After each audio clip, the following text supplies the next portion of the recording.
Malaysia, Malaysia,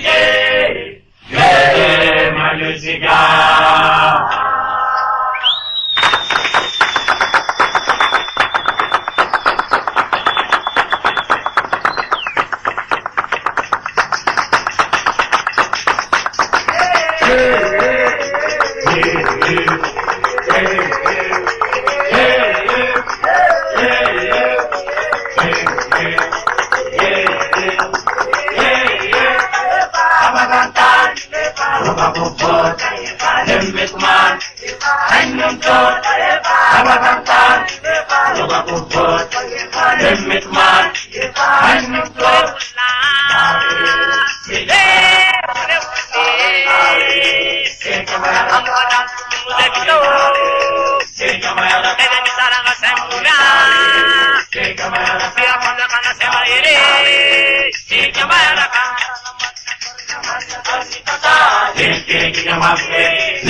Geopolitical.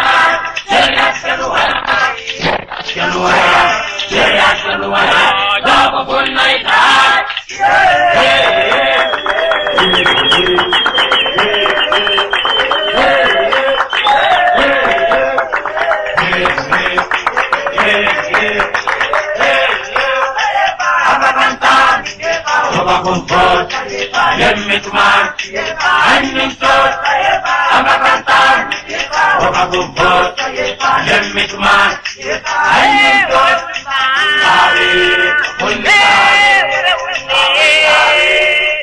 Ang kadang sukumuda dito, kailan isalang kadang kuya, siya manda ka na sa mayre,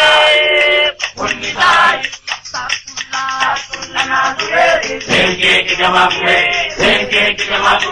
aksen mitna, kapasi malena, kita kapilana, anda natin ibawoka, sempun payapana, ikaw anak nurna, sukana, ang sanang napamalu, rumyara nila sija,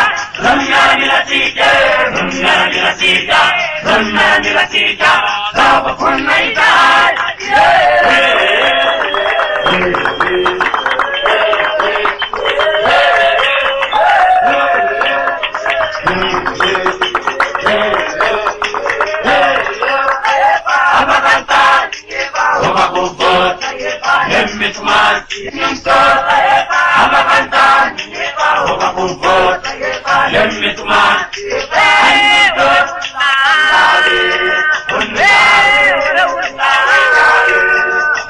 ang kadang sukumuda dito, kailan isalang kadang kuya,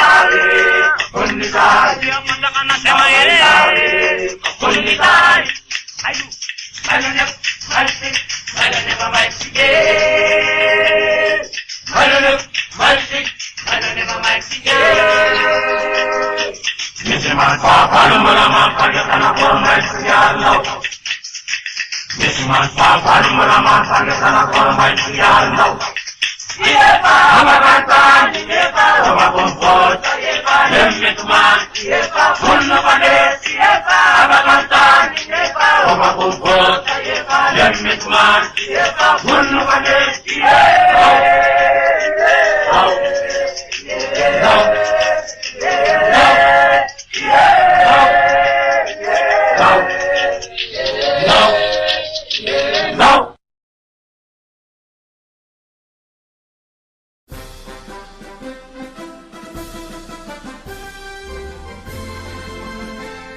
Hello and good evening, everybody.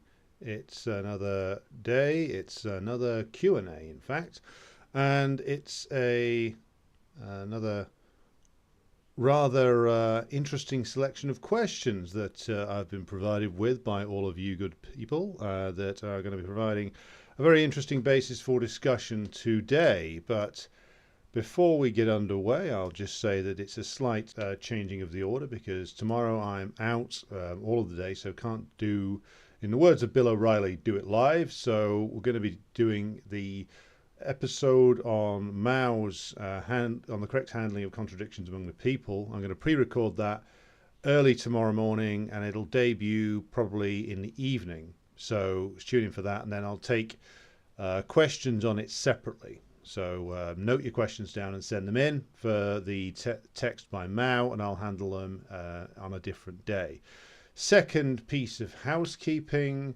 You may have seen that, as Morgan and others have pointed out, apparently the channel's now reached over 1,000 subscribers. So thank you to everybody who's subscribed. Thank you to all those of you who come on to the live stream on a regular basis. It is very much a collaborative effort in many respects, because even though I am the one doing the talking, it is, of course, your contributions that provide a lot of the subjects for debate and the questions which do actually push me further into more interesting areas of research and push me to consider things in different ways.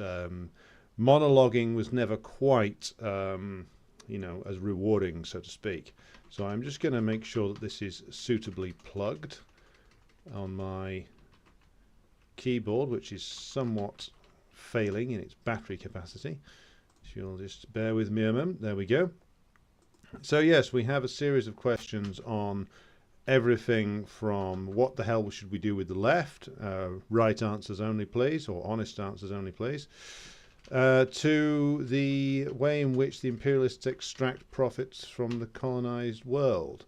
And just before we get into the questions, it's important to emphasize that, of course, we've got the events in Niger, which are ongoing, and that have seen important developments today and over the past couple of days, with huge numbers of young Nigerian men signing up for the armed forces to defend the country after the threats that were made by ECOWAS on behalf of French imperialism mainly, but also US imperialism, which is playing more of a subtle game, really. They're not openly coming out and screaming for intervention, but they're probably pushing for it behind the scenes. They're just letting the French front this one up.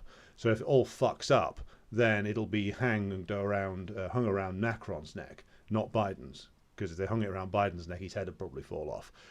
Talking of which, if you saw the hilarious spectacle of Biden and the puppets from Japan and South Korea, he's standing there like with his hands up their backs, like he's either like pointing a gun at them or he's like controlling them via some sort of glove puppet system. So I've never seen a corpse do a puppet show before, but every day is a learning experience, as they say in human resources. So let's just peel through the chat and see who we've got here so far. Hello to Morgan. Hello to Red Star Betty. Yes, 1,000 subscribers. YouTube have invited me to apply for monetization. If you've got opinions on YouTube monetization that you want to share, do put them in the chat. I would be very much interested in hearing what you have to say. Hello to Andrew. Hello to Sneaks. Comrade, let's say someone was going to prison for several years. Are there any books in particular to recommend? I've already read Capital, but not much else from the greats. Well, Sneaks, you've kind of given away who it might be that's going to prison. I do hope it's for something worthwhile. On a serious note, if this is you, I would recommend... Well, you say you read Capital, but I would recommend reading all 3 volumes, depending upon how long you're inside. If you can get hold of them, that is. I know that the prison system isn't exactly charitable with its book allocations. No, and that's in this country. I don't know exactly. I think you're in America, so I guess it's even less generous over there. Grundrisse, if you can get hold of it. The books by Engels, which are crucial for building an understanding of Marxist-Leninism. So, and this goes for anybody who's got an extended period of time that they want to concentrate on some reading. The entirety of Anti-Dühring is a challenging read at times because, of course, it's a debate between, or a deconstruction by Engels and a dissection of somebody who, in this guy Eugen Dühring, who has long since faded into obscurity, who ended up becoming a wild anti-Semite, like so many of the German idealists did. So yeah, Anti-Dühring, because there's so much of what became Marxist-Leninism is outlined very comprehensively there. I'd also say the Dialectics of Nature by Engels, if you can get hold of that. Again, we're talking some more rarities here. The other things that I would suggest, and these are things that stand outside of Marxism, are, if you get an opportunity to just sit down and read for a while, I would recommend actually reading the Bible, the Quran, the Torah, the Upanishads and the Bhagavad Gita, two of the central books of Hinduism, Anything by Confucius, considering the amount of times the Chinese leadership references him. Any of the other also classic works of philosophy. So you could, I mean, if someone is going to prison, I mean, especially if it's political activities, the prison authorities might not be willing to cooperate with your reading list. So apply for the classics. Apply to see if you can get hold of Plato, Aristotle. Read The Republic in full. Very rewarding experience. Read The Politics in full by Aristotle. Again, incredibly rewarding experience, no matter which time you read it. Read Aquinas, St. Thomas Aquinas, one of the cornerstones of the Western philosophical tradition. Read St. Augustine. Read some of the great British names of the Enlightenment period. So read all of Leviathan by Thomas Hobbes, or anything, or the 2 treatises on human nature by John Locke, or an essay on human understanding by John Locke. Anything by Rousseau. And here's the big one, which of course, if you have an extended period of time available to you, be it through detention at His Majesty's or Joe Biden's pleasure, then the big one to read that is, I find, I've just read this recently for the second time. The first time was 20 years ago and I didn't understand it, was Hegel's Logic, or Hegel's Philosophy of Right, or the Phenomenology of Spirit, or Phenomenology of Mind.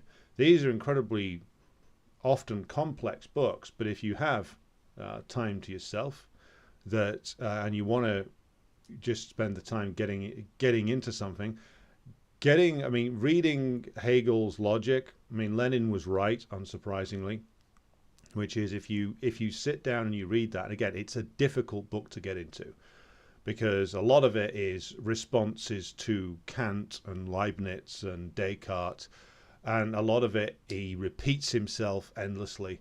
So it's I will warn you, it's not easy. But once you get past a certain point, you can start to understand the flow of it. And what I mean by that is, like, even if you're not understanding every single line, you can understand the flow of his argument and the structure of his thought, the way he structured his dialectics, which is, I think, what Lenin was taking from it, or one of the things that Lenin was taking from it, because famously, Lenin reread Hegel, and particularly Logic, at the beginning of World War One, when trying to understand why it was that the Second International had imploded in the way that it had, and so many of them had turned traitor. The way in which he used logic was he was able to interrogate the causes for why decisions are made. I think that's a key part of it. Like there's a long period where Hegel goes on about he's talking about in idealist terms why ideas come about and how they come about. And I will eventually just do a series of programs on the foundations of Marxism, because I've just read Logic. I've just started reading Volume 1 of The Wealth of Nations by Adam Smith. So I'll read that, and then I'll read some of the French utopians, because famously it's based on German Marxism, based on German philosophy, English political economy, or in Smith's case, Scottish. And of course, French utopian socialism. Reading some of that actually helps you gain a greater understanding of the Marxist system. So it's the Hegel I would seriously recommend. Other things to think about, and when I was long-term unemployed, this is something that I did do. The other thing to look at is sort of other areas of learning if you have an extended period to yourself. So one of the things that I have found difficult but rewarding is learning Russian over the last year. I'm now to the point where my ability to read the Cyrillic alphabet is not bad. I can generally get the gist of quite a lot of sentences if I can identify a few words. speaking wise, it's still awful. And recognize, I mean, if I was asked to conduct a conversation with a Russian, I'd probably just go, just speak English, mate, and look embarrassed. But reading it has been enriching. I can now understand the alphabet. I can now write the alphabet. Numbers wise, it's still shaky, but the progress has been slow, but it's been rewarding. Now, again, I mean, I doubt they're going to allow you to learn Russian in prison. They'll probably think you are a GRU plant. But other languages possible as well. Spanish is a good one. Portuguese. I mean, I learned Spanish badly many years ago. Portuguese. Dated a woman from Portugal for a while. Learned quite a lot of it then. Very useful if you're an American and you're looking to look south to the growing giant that is Brazil. And as Sneaks, I think you've responded there. Charged with a hate crime because my neighbor broke into my apartment and pressed false charges a month later. That sounds seriously shit, mate. I hope you're going to be all right. Not much I can do other than recommend the reading list. The other thing, and I think you come to this, and you say you're going to read classic literature and advanced mathematics. Going to get a graduate degree in mathematics without a bachelor's. Well, mathematics is something that I would seriously recommend anybody actually investigating further. And of course, physics, because these are two things that I was terrible at high school. I had no patience for mathematics at all. If I couldn't solve it with a calculator in about 5 seconds, I basically just wanted to throw the whole thing out the window. No patience for it. No patience for equations, no patience for division. I had to have two attempts to get what in English terms is the basic maths qualification, which is GCSE.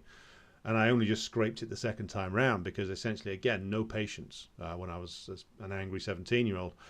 But you come to respect it. And of course, apparently, old Karl Marx himself used to do complicated equations and algebra to relax. I like a glass of wine myself, but apparently Marx did too. So maybe he did equations whilst drunk. Which, once you learn that, it makes you feel like you really need to work much harder. Yeah, I hope that's given you some indication. Yes, if you want to email me about anything, I'll drop the official email into the chat now. So you can email me on any given matter. Is algebra required in the UK school system? It was when I was at school in like the late 90s, early 2000s. They made it, you had to be able to do algebra for the high school mathematics qualification. You had to be able to do basics of trigonometry. You had to be able to do like basics of like essentially like loads of different what would become, of course, complex forms of mathematics. You had to be able to do on a basic level. So I'm just about having like sweated away for a year in my college retake year. College in Britain refers to the period between 16 to 18, not university. So I spent 3 years in college because I had to retake all of my GCSEs. I had my secondary school degree because when I left school at 16, I had spent 5 years doing nothing and failed everything. So I left school with 0 worthwhile qualifications. So that was a rather surprising thing in your turfed out of the school system. You suddenly realize, oh shit, I've literally got nothing to my name. So I had to go back, and thankfully my father didn't follow through on his threat to make me join the army, because this was just before September the 11th, and we all know where I would have gone had I joined it. So I retook everything that counted, so English, maths, and for some strange reason I did like a vocational qualification in business studies, and then managed to get back on course again. But maths was a really difficult one, so if I get the chance to go back to that and physics at some point, I would love to do so. Maybe that when I go to prison, that's what I can do. Yeah, so email me if you want reading recommendations, and let's go through here. Okay, there's questions that have come in from Burke and others, so I'll just say good evening to some more people. Right. Hello to Ben. I'll get to your question if there's time within the next couple of hours, comrade. If not, then as you say, I will push it back into another day. Hello to Rob. Glad you enjoyed the music. Hello to Irish Partisan, our comrade in Minsk. Oh, and if anybody has not seen it yet, interesting conference in Belarus recently regarding International Anti-Fascist Conference. A very interesting set of attendees. 30-odd countries represented at it. Interesting motion passed at the end. Speeches made by Krenin, the Belarusian defense minister, the deputy defense minister of Russia, various Dugin was there, various other people. So I'll discuss that probably on Tuesday, which is going to be I think going to be the day that we catch up with the Ukraine events. So hello to Dingo Ate Me Baby. President Jesus, is the US moving their drone base out? They've got contingency plans to do so. Whether they do or not is another question. Gonna have to wait and see on that one. I mean, I don't think they'll want to, but you never know what game the US is playing. I mean, for all we know, the anti-French contingent in the administration thinks that they can cut a deal with the Nigerian government now, and just wants to stiff the French. Who knows? But don't believe everything you hear. But it also may be that the reason why they're talking about pulling out is because they don't want to leave themselves a sitting duck in the case of ECOWAS military intervention, because the Nigerians would probably go after them as well. So there's that to consider too. But keep an eye on it and see what's going on. Hello to Lord Charfield. Hello to Burke. Hello to Kai. Glad you could join us, mate. Hello to Alpi. Once upon a time, it was possible to enroll in an open university degree from prison and be able to afford it. Probably not now. I'm not sure whether you still can. I mean, it used to be the thing that in Britain you could. Was it available internationally as well? I think it might have been. I remember reading. I think it was a book by this mad anarchist Scottish guy, Stuart Christie. I don't know if anybody on the stream remembers him. He was a Scottish anarchist who got arrested in Spain in the 60s for trying to carry out a plot to blow up Franco. And I think he ended up doing an open university course from a Spanish fascist prison. Not sure whether you still can or not. Okay, Burke says, is it true that Stalin told communists in Poland after the end of World War II that the dictatorship of the proletariat was no longer necessary?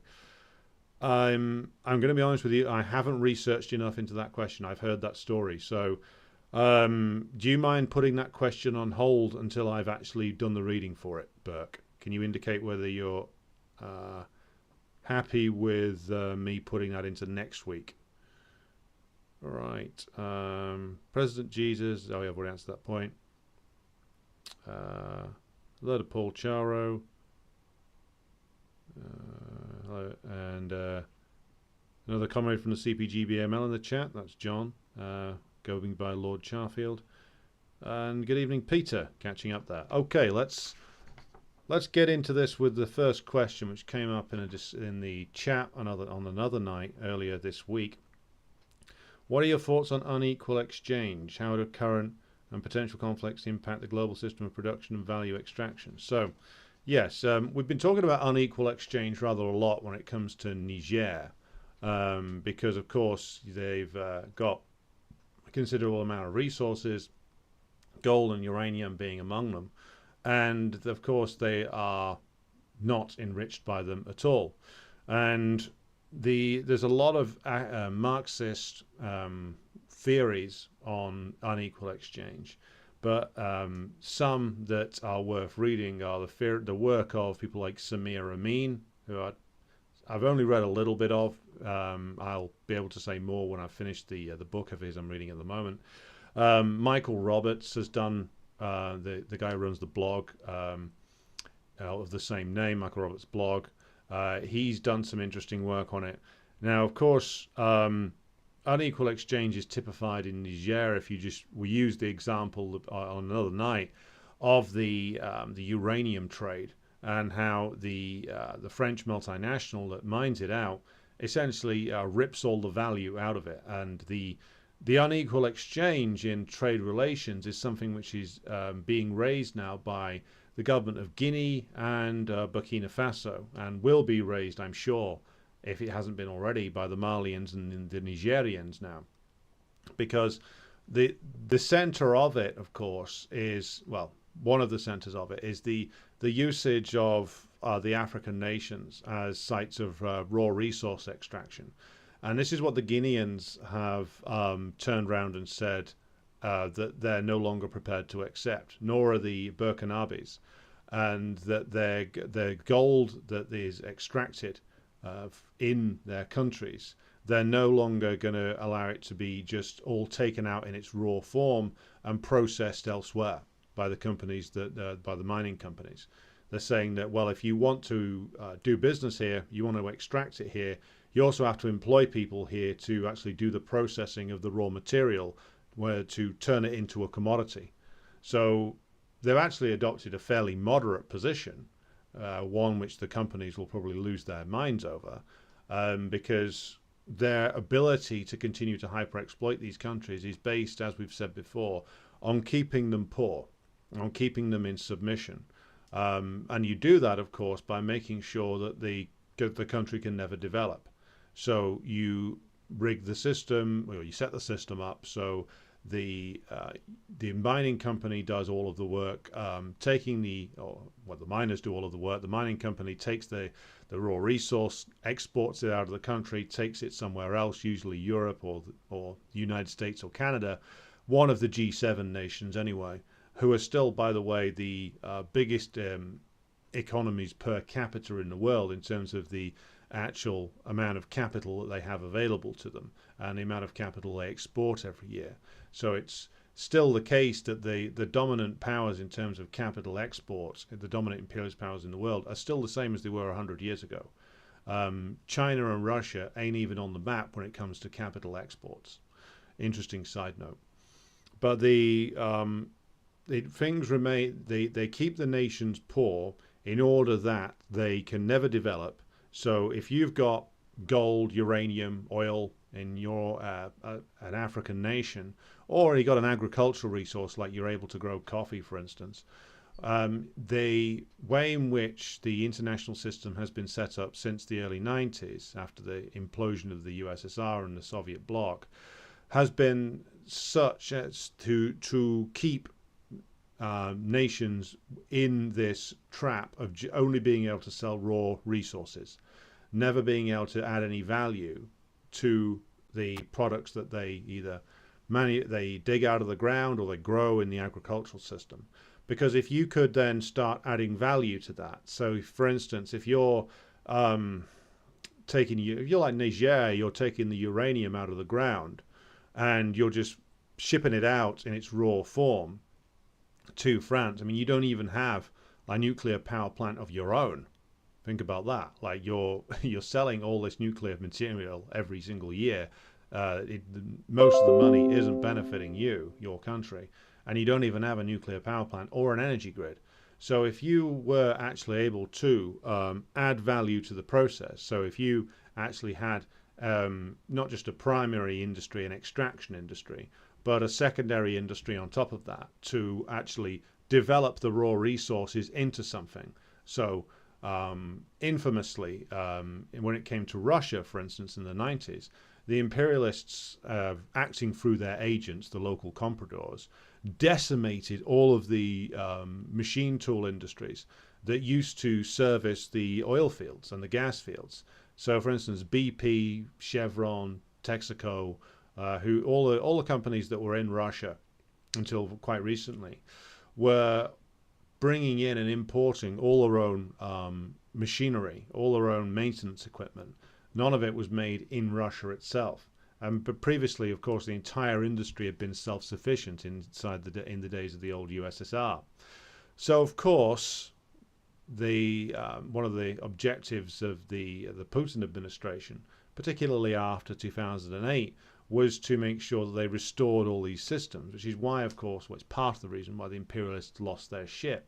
So, if the African nations, to use the example of the West African nations who are in revolt against neocolonialism at the moment, were able to build up industries that actually either refined their oil on site and actually turned it into petroleum that could be used, turned it into other oil-related products that could be used with it domestically.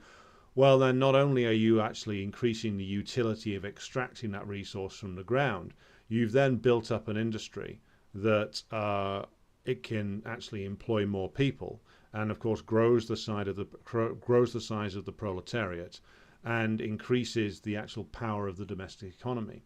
And everything that's been set up over the last 30 years through the International Monetary Fund, through the World Bank, through the World Trade Organization, and every other international organization, backed up by the ever-increasing phalanxes of the charity industrial complex on the side.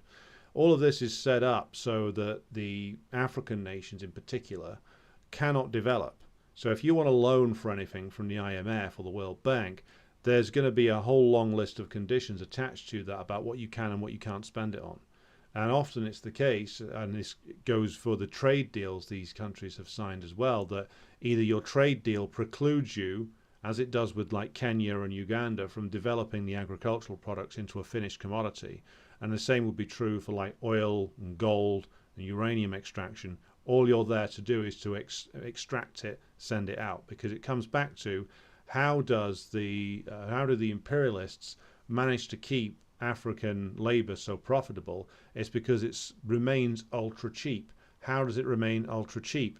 It remains hyper exploitable because the country doesn't develop, and of course, if the country doesn't develop, the proletariat remains small and focused on a few specific extraction industries, and doesn't develop to the point where it can start to challenge the balance of forces in a country, and the country doesn't develop means of production itself beyond the extraction industries, you don't see the development of a bigger industrial economy. You don't see the country get revolutionized by that industrial development. So the country remains poor, life remains cheap, the proletariat and the peasantry remain ignorant and divided amongst themselves, and the state remains very, very weak. So the Nigerian state, the Malian state, the Burkinabe state, the Guinean state, all of this is designed, and you throw in the CFA franc on top of that and control the currency. What is it all designed to do? It's designed to keep labor very, very cheap and hyper exploitable. That's what the strategy has been by the British and the French, with the Americans in the background, but always there as the guarantor of these systems. It's all designed to keep the labor in these countries as cheap and hyper exploitable as possible. And they've learned through years of practice, have the imperialists, that the way you do that is you deny development.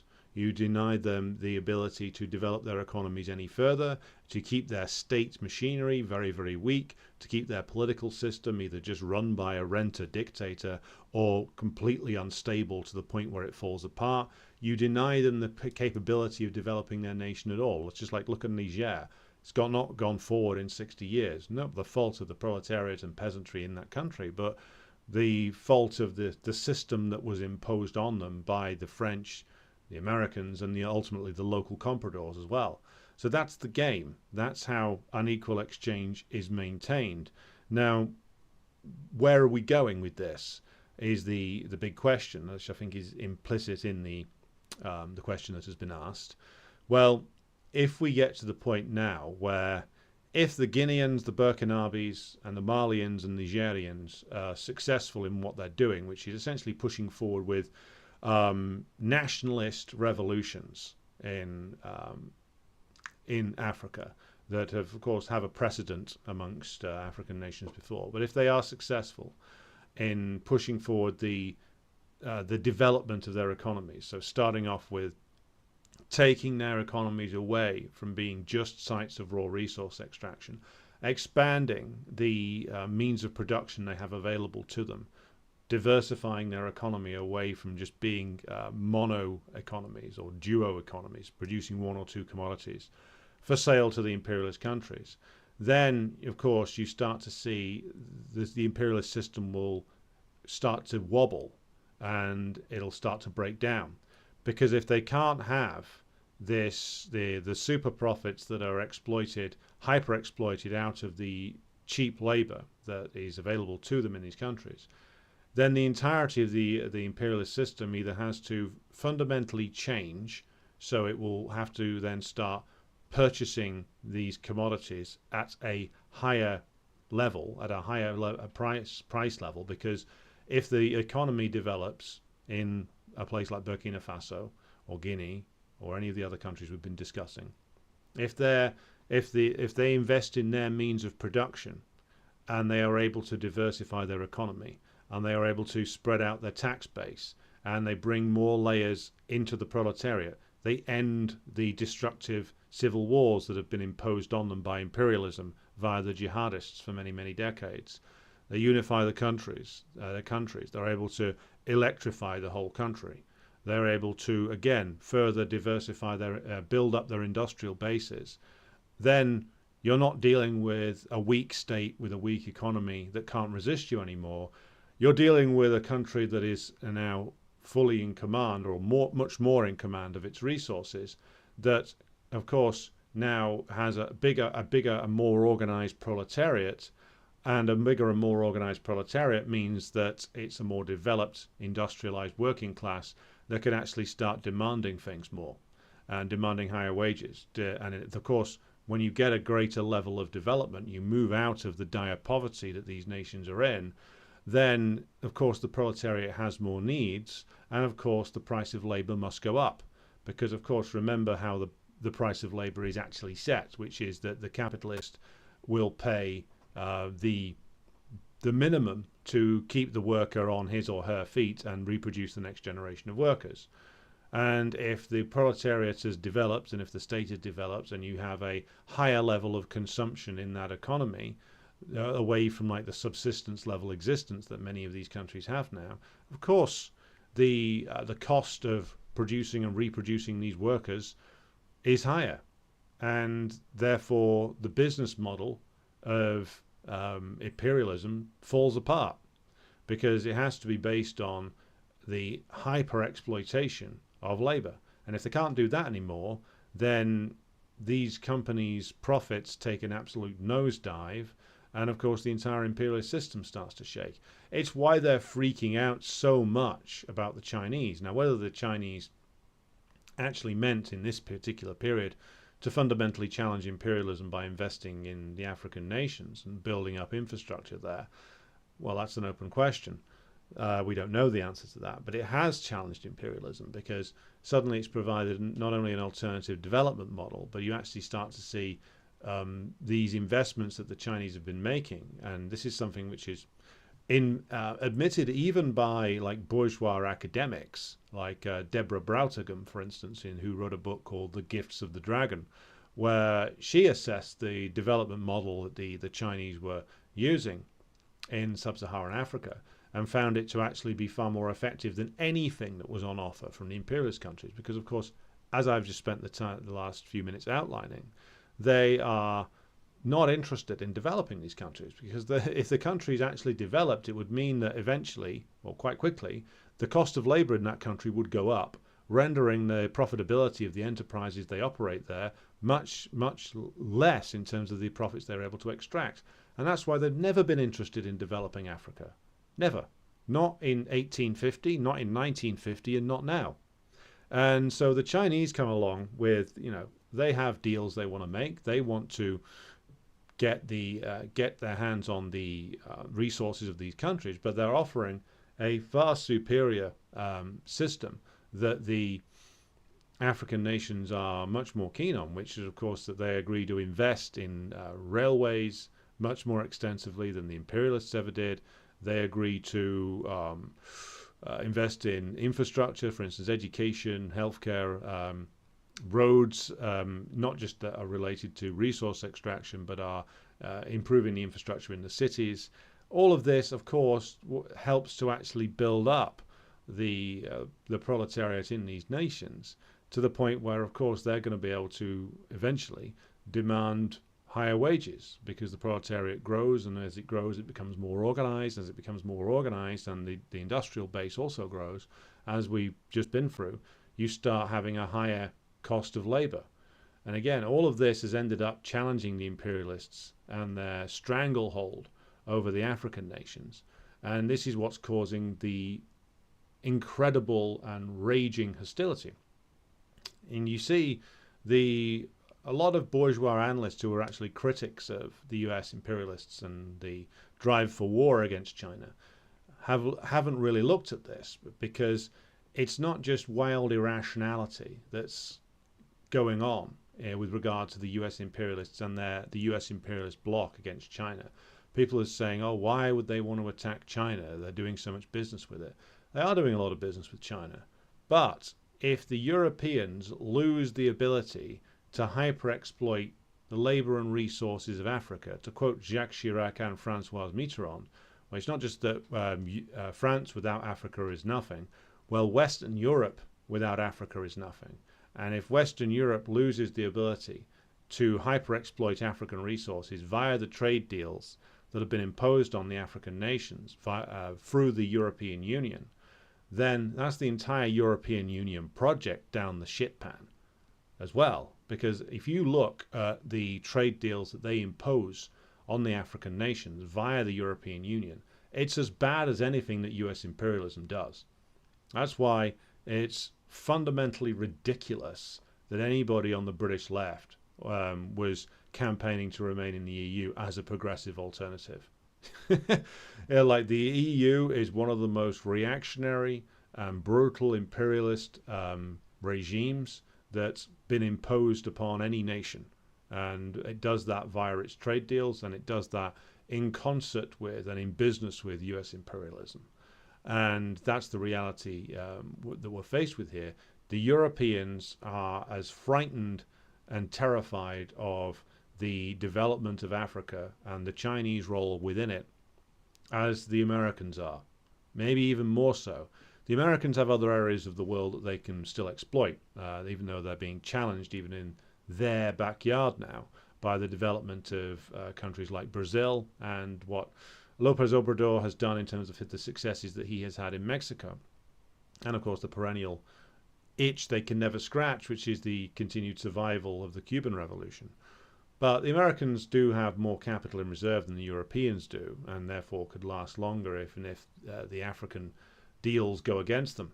But again, Europe loses Africa, the EU loses Africa. That also means Germany, which is engaged in almost as much neo-colonialism as the French have. And Krummer, in his books, chronicled that, as did the Soviet experts back in the day. So this is the grim reality facing the European Union. If the African Revolution moves forward and starts to succeed, it's curtains for the EU as well. And that's why the EU will get dragged along to increase hostility against China. Because, again, they are just as bound up in the system of hyper-exploitation overseen by and dominated by the United States as the United States itself is. The idea that the European Union is somehow separated from US imperialism and stands apart from it. There was a period where it looked like that might be the case, but that was an illusion. And so they are just as bound up in this system as the US is. And when this system goes down, they'll go down before the US does. So either a revolutionary wave breaks over Europe and removes the parasitical bourgeoisie from power and ends the imperialist system and actually reindustrializes the nations of Europe in a proper way and stops relying on the parasitic methods of exploitation of other nations, particularly the African nations, or the whole thing slides into barbarism. And those are the choices: socialism or barbarism. Which way, European man? So, right, where are we now? Okay, I'll check the email that you sent me, Sneaks, and I'll come to Telltale's question at the end. So, let's take a look. Question from my comrade Jason. What is your assessment of the post-Corbyn British left?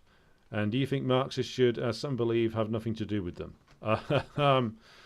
Well, how long do you want me to talk about this? Indicate in the chat if you're bored already. But because this is something that I say that in jest, because of course the post-Corbyn British left is one that I am have had many grisly experiences with. I have to fortify myself there with some tea in order to answer this question. And yes, the post-Corbyn British left is a disaster zone. It's a complete fucking mess. It consists of a bunch of very confused people wandering around in the desert, waiting for Saint Jeremy, to return to them and lead them out of the desert and into the Promised Land. Maybe crossing our equivalent of the Red Sea. That'd be crossing the Thames, for instance. Essentially, it's a series of organisations which have completely imploded and turned in upon themselves. And that goes for all of the Trotskyite groups, Socialist Party, Socialist Workers' Party, whatever is left of the Alliance of White Liberals, the AWL, AWL CIA, and the various other groups like Workers' Power, if they still exist. They're all in crisis, and that's because, of course, the way in which the British left is structured is that, as I've said before, it orients itself almost entirely around two sources of support, which is the trade union bureaucracy and academia. And both of those are, of course, well, one of them, in terms of academia, is very petty bourgeois, and the other, the trade union bureaucracy, is, of course, its own thing. It's slightly outside of the system of class struggle, and it reflects that in its divorce from the working class. So the question over what to do about that, I mean, let's just conclude the thought by looking at, well, what is the problem that the British left is facing? The problem the British left is facing is that, of course, it is a very bureaucratic entity that suddenly, when the Corbyn experiment happened, got the opportunity to actually try and put into practice a lot of its so-called ideas. And, of course, it completely failed. It completely failed because the vessel was never going to be the right vessel for any kind of politics based on class struggle, because the Labour Party, from its inception, has always been about policing and managing the working class, never about the liberation of the working class.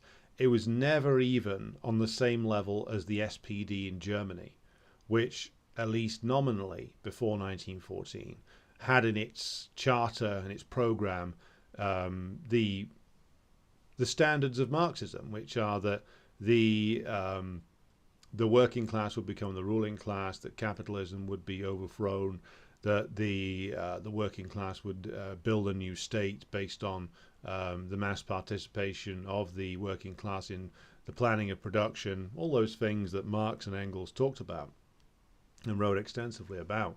The SPD, at least, was on paper committed to that. In practice, a lot different. But the Labour Party was never even that good. It was always a party of the pre-existing trade union bureaucracy, because if you know your history, as I'm sure my comrade Jason does, the way in which the British trade union movement is structured is that we had almost 40 years of trade union movement development in Britain before the Labour Party was founded. So you had a strong pre-existing trade union bureaucracy in Britain that was there a long time before the Labour Party came along.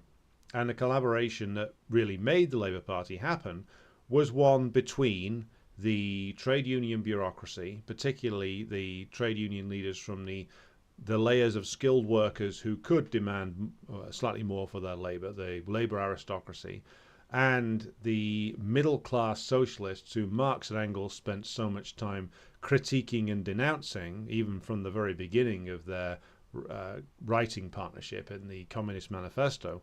The denunciation of the petty bourgeois socialists is always fun to read, because it's accurate to this day. So the Labour Party was never a party of working class liberation. It's a party of the trade union bureaucracy, of the labour aristocracy, of the petty bourgeois social reformers. Now, why is that important when it comes to the British left? It's important when it comes to the British left because what you have with the British left is something which is based, again, in all those structures I've just talked about. The British left, even the supposedly Marxist bits of it, are based in the trade union bureaucracy. They are based around the labour aristocracy. They are based around the various institutions that sustain middle-class social reformism, academia, the world of think tanks, the NGO world. That's where the left is rooted in this country. And that's why the Corbyn programme, let's be blunt about this, was so fucking shit. And why a lot of working class people didn't want it. Or didn't believe in it for a second. They didn't believe in Corbyn. Because if they had have done, then he would have won that election in 2017 because the Tories were a fucking disaster area. They were a complete mess. People say, oh, well, Corbyn could have won in 2017. Yeah, he could have done if he hadn't spent 2 years pissing up the wall and necessarily pandering, because this is who his movement was based on, to middle-class hysterics, trade union bureaucrats, and academics. And that's who he spent an awful lot of time pandering to. He didn't spend an awful lot of time talking to the British working class, because that's not who his constituency is. His constituency is those people I've just been talking about, because that's where his votes came from. In both times he ran for leader. And again, like, he got a minority of working class support, and he got some support from people who took a punt on him. But there was a degree of enthusiasm, but in 2017, but it was amongst certain elements of those layers, the pre-existing elements of the British left. The mass enthusiasm of the working class was not there, no matter how many times various other podcasts might tell you that it was. I was there on the ground, and I did a lot of foot slogging around northern Manchester council estates and housing association areas. There was no fucking mass enthusiasm for Corbyn. There was maybe 1 in 20 houses had heard of him, and a lot more had heard of him and didn't like him. And a lot of them mentioned Brexit.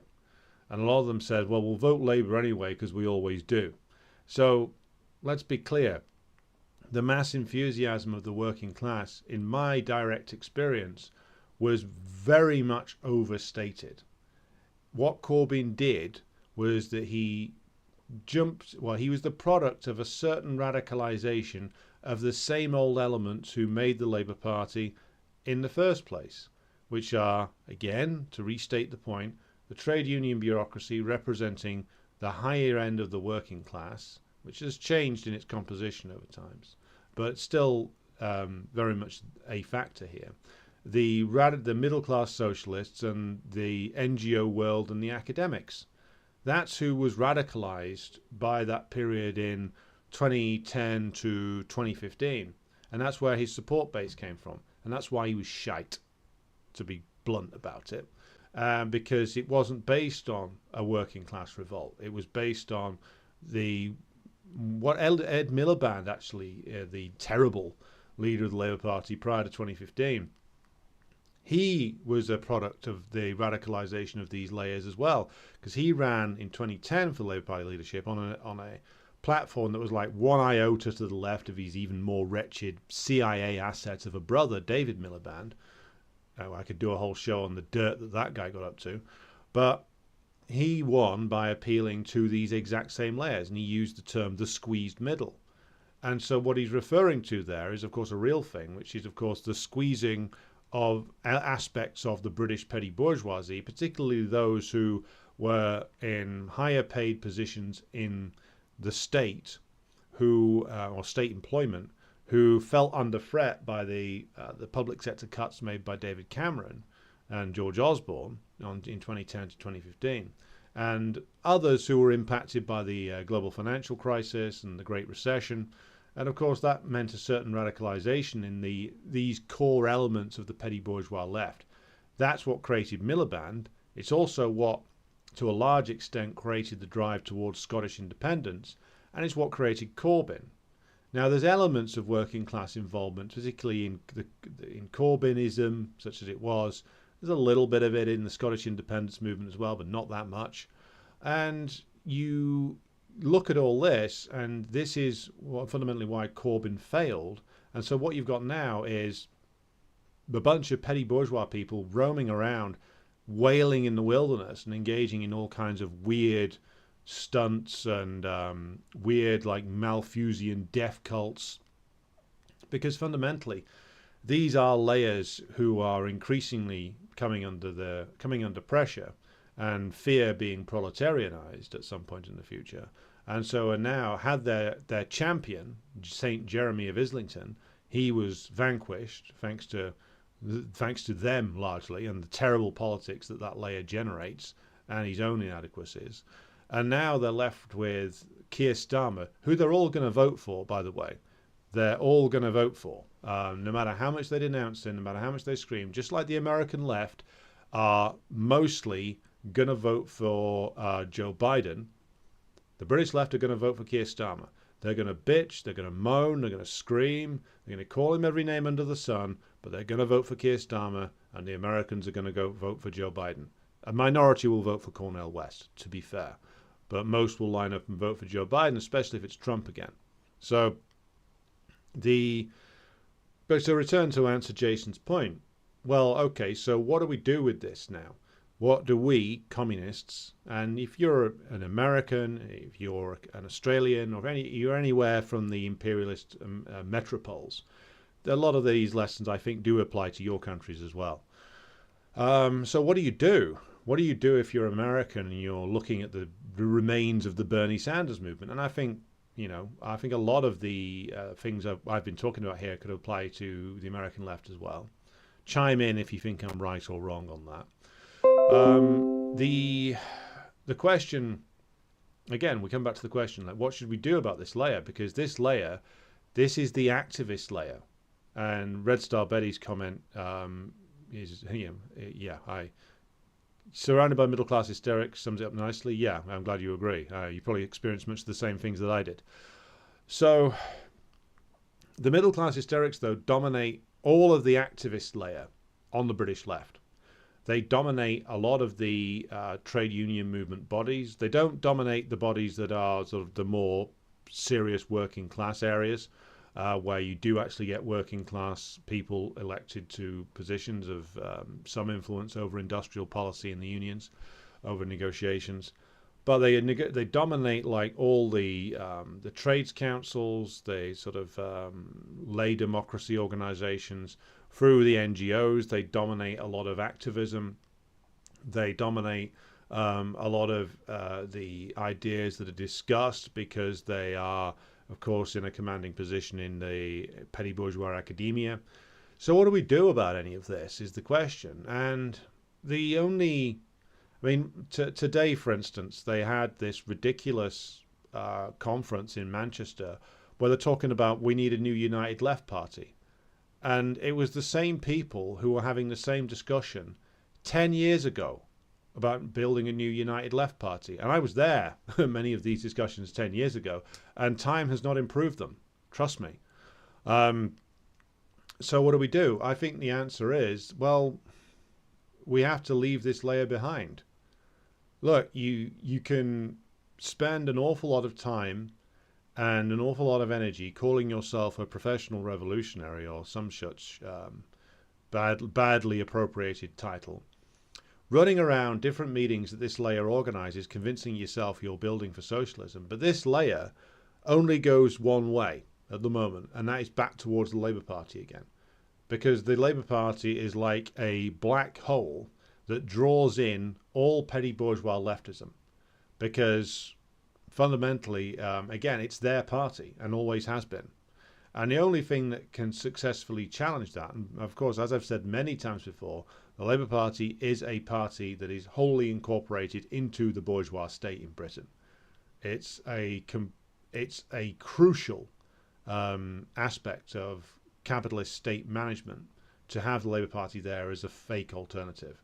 Just as you have with the German SPD, you did have with the French Parti Socialiste, you do have with the Spanish PSOE, and apply the same thing in places like Portugal, whatever the hell the left looks like now in Italy. Slightly different scenario, though.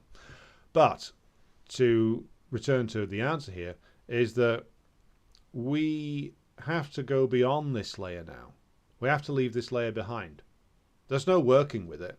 There's no good to be done here at all. We now have to approach and start organizing amongst layers that are the activist group, the activist class, the professional activists, the NGO lot, that they aren't interested in, that they aren't going to go near. Because one of the things that you'll see, even in struggles that start to bear some promise, so for instance, there's the nurses' struggle in Britain. It's got sold out by the leadership, of course. But one of the things you notice whenever there's a struggle that comes up, is that the activist layer and the trade union leaders will pick out people who are particularly effective spokesmen or spokeswomen from the ranks of the unions, who are like up and comers, particularly younger workers, and they'll flatter them, and they'll pour honey into their ear, so to speak, tell them how special they are, and then what they'll do is they'll get them on the TV constantly talking about. You see, there's one guy in particular I'm thinking of who does this in Britain. He's always going around now. He's a young bloke. I think he's a nurse. Always going on about the Tories have fucked over the NHS. The Tories are terrible. Fuck the Tories. Get the Tories out. The Tories are destroying our NHS, which is true. But then again, you're missing the other half. To go back to mathematics, you're missing the other half of that equation. And the equation doesn't work without the other half, in this case, which is the role of the Labour Party. The role of the Labour Party is absolutely crucial in the destruction of large elements of the National Health Service, in the privatisation of the National Health Service. Tories wouldn't have been able to do it without the Labour Party spending 13 years with the active collaboration of the trade union leaders in privatising everything that wasn't nailed down. So again, this is why they cultivate like younger activists who come up through the union ranks. They cultivate them in order to sell, ultimately, a deception. To tell you that, well, God damn those Tories, eh? That's why we're in the mess. Well, partly, but they are merely one half of an equation, the other half being the Labour Party. And that's how capital works. And the reason why they select these people, and they do it with community struggles as well. I've seen this so many times, like being in Manchester, which is a one-party state of the bad kind, run by the Labour Party. Whenever there's a community struggle breaks out over like preserving access to a particular service or a particular element of like social care or something, or a service for children that's threatened, you'll see community campaigners pop up, many of whom I have met, who are honest working class people, and then suddenly the Labour councillors will descend and say, well, it's really bad this is happening, isn't it? We don't want this to happen. If you work with us, we can make sure that this service, this school, this whatever, name the council-run service that could be under threat. This thing in your area is saved. Now, if you work with us, we can do that for you. And again, they'll flatter them. They'll promise access to all kinds of things. They'll put them on platforms. They'll get them an expense account, maybe. And I've sat in a room with some of these people who the ultimate endpoint of that is that the leading activists get appropriated and included into the Labour Party and are standing for councillor at the next election, where they're justifying a load of cuts that are hitting their community. This is how it all works. And ultimately, the left is all part of this ecosystem, and we have to get out of it. We have to go to, as Lenin said, get out of the movement. Get out of the movement into the masses. Well, it's never been more true than now, because this is this rotten, wretched layer is the reason why the understanding amongst the working class is, restricted when it comes to questions of imperialism, because this layer, whether it's from Keir Starmer himself through to Paul MI5 Mason, through to the Trot groups and everybody else, they all mystify the situation, muddy the water, and frankly lie about the drive to war with Russia and China, because they all lie about imperialism and what it means. And they are an active barrier to building anything decent. So my rather long-winded answer to Jason's question is we can't work with these people. If you try and work with them, they'll either, if you do anything meaningful, they'll try and take it over and throw you out of it, or they'll purge you. And you end up like battling away in an area that's completely irrelevant to the working class for years to no reward. So difficult though it is, you have to get out of this sphere, out of this bubble that's been created and that we've been stuck in for 100 years and is increasingly irrelevant. And if we can do that and start to organize amongst areas of the working class that are outside of this area and will remain outside of this area, outside and away from the influence of these different organizations, then that's our way forward. So we have to be active amongst the great masses in Britain, America, France, Australia, New Zealand, Canada, name your country, that are outside of these just completely rotten layers, and these layers which can't lead to anything positive by being engaged with them. And it all has to be left behind. And to start off, one of the things we might have to do is to distinguish ourselves from them. So we have to, vigorously critique them at every possible opportunity and point out that these people are completely full of shit, and their movement died because of the inadequacies inherent within their politics, which is, of course, grown out of their class position. So, rather long way of answering Jason's question, but I hope I've made my point. Hello to Movie Maker Joe, who's come into the discussion group. Is the impact of the degradation of petty bourgeois or the high-value skilled worker an impact in present times of the potential consciousness of the work on the potential consciousness of the worker and the citizenry? Well, the high-value skilled worker is the labour aristocracy. Was 100 years ago and is now. That's still the case. In British terms, we are those two layers, the petty bourgeois left and the labour aristocracy, are and have been the dominant force in the British trade union movement for over 100 years, which is what I've been saying.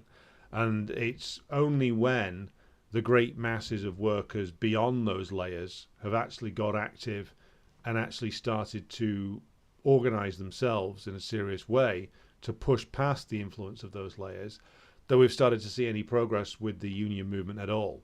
And so those layers dominating it is a huge barrier and always has been. Peter says, Scargill's heroic efforts will never die in my thoughts or my hopes for future working class leadership. Yeah, even with all the limitations that he showed, in the end, he remains a heroic figure. Gegg simply says, communists. Very well noticed. Rob says, I was really naive about Corbyn. I genuinely thought he'd used the moment he was re-elected as leader to at least oust the worst of the Blairites. Yeah, I mean, a lot of us thought that.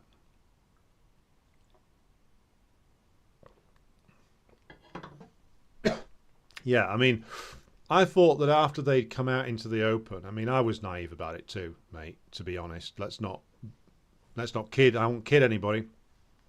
I liked to think that I wasn't as naive as others about Corbyn, but I thought even for somebody like him, getting knifed in the back by almost the entire Parliamentary Labour Party, and then getting stitched up by the party machinery, would at least cause him to want to do them in, because even the layers that I've been talking about and condemning were ready to accept some kind of ruthless effort to purge the party of those people.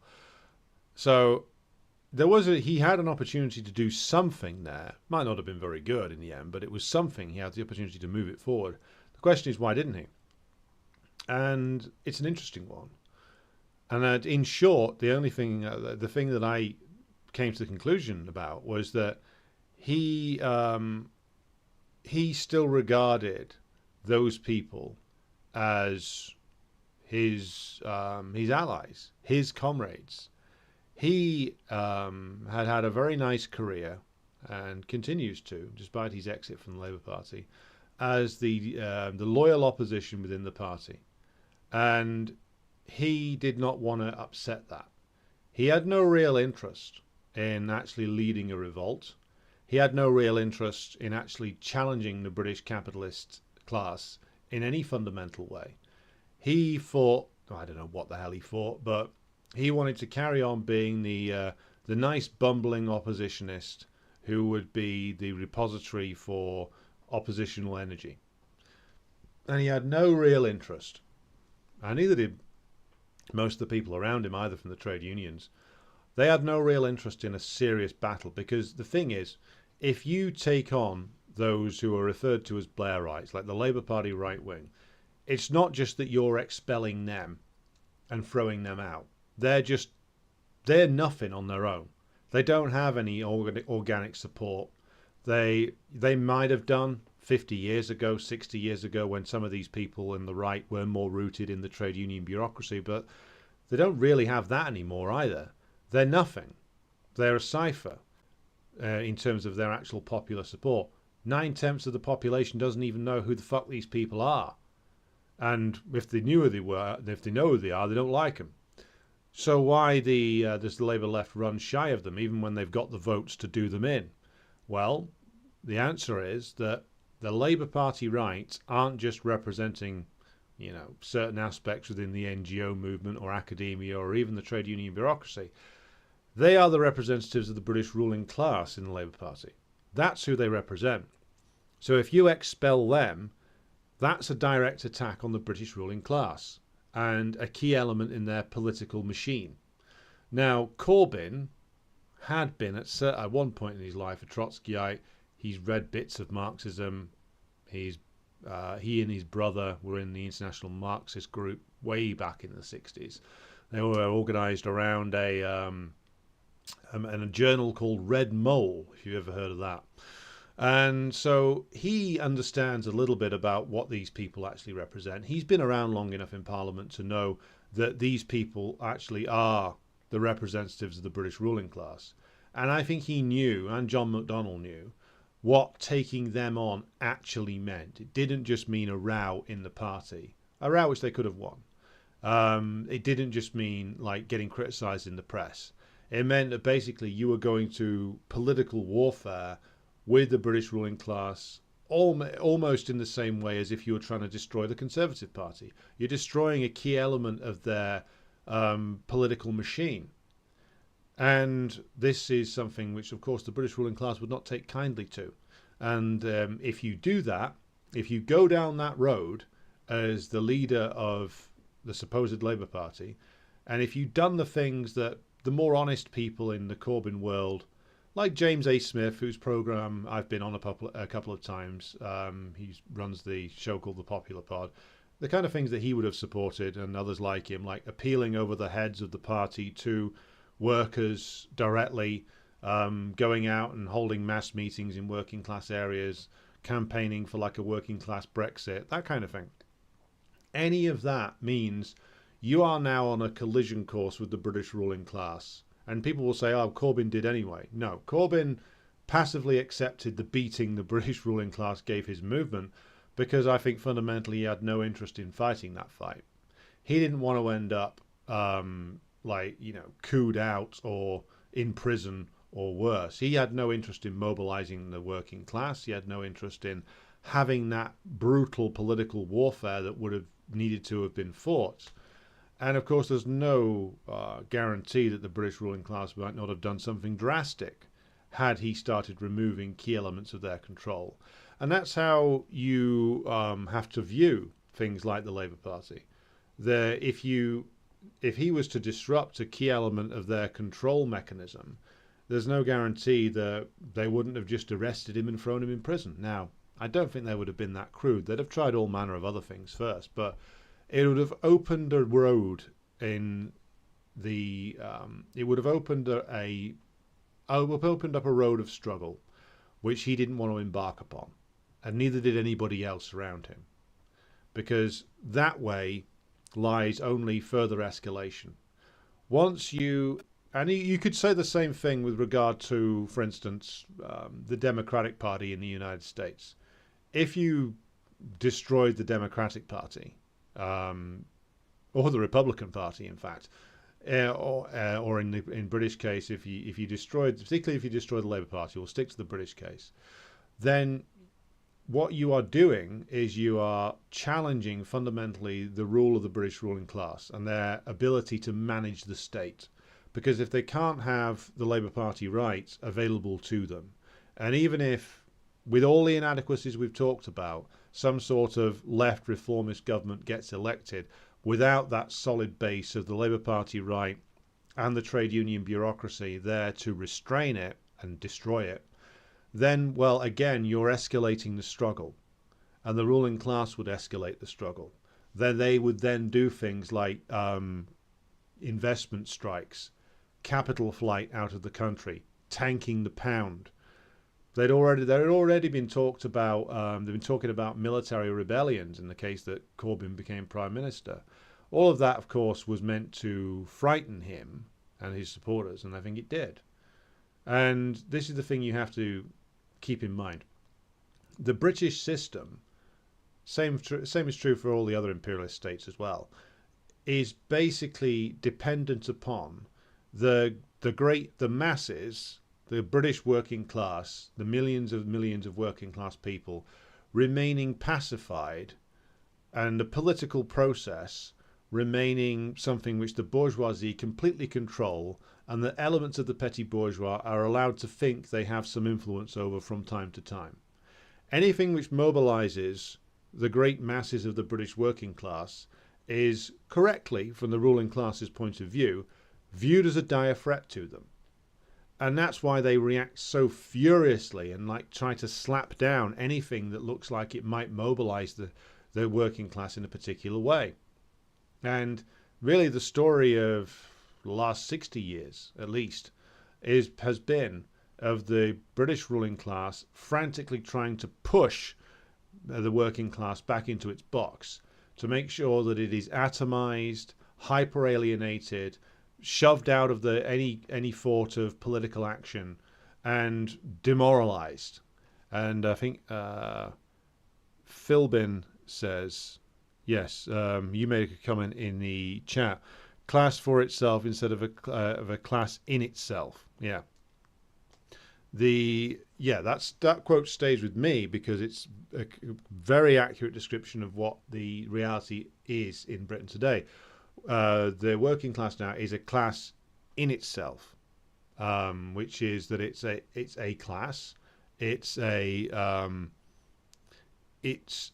class that is defined by its relationship to the means of production, but the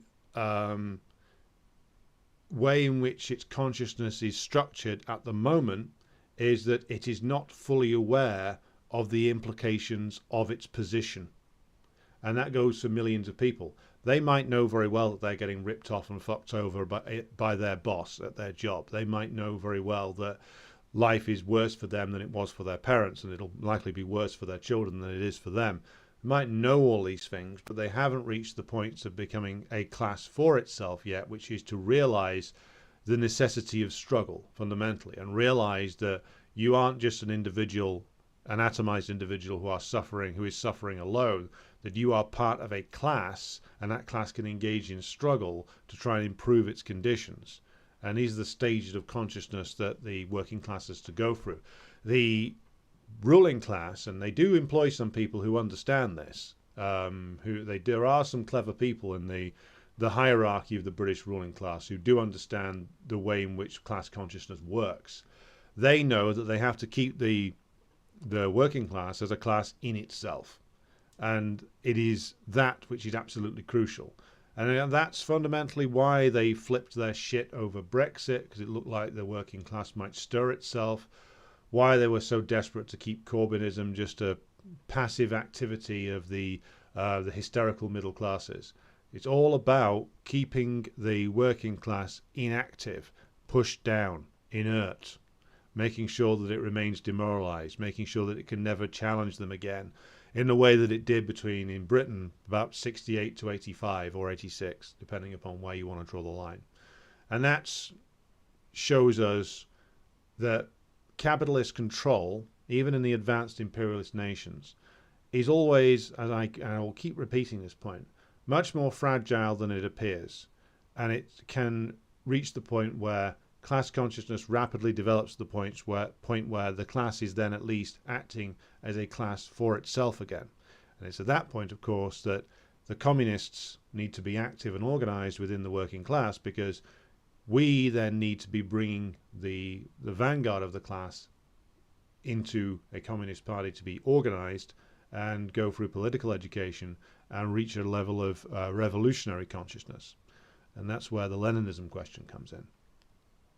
So I will, this has generated quite a lot of feedback, so I'm going to go through some questions. Philbin says, similar with Bernie in states, he's only ingratiated himself deeper with the DNC and Biden. No concessions with politically from them to him.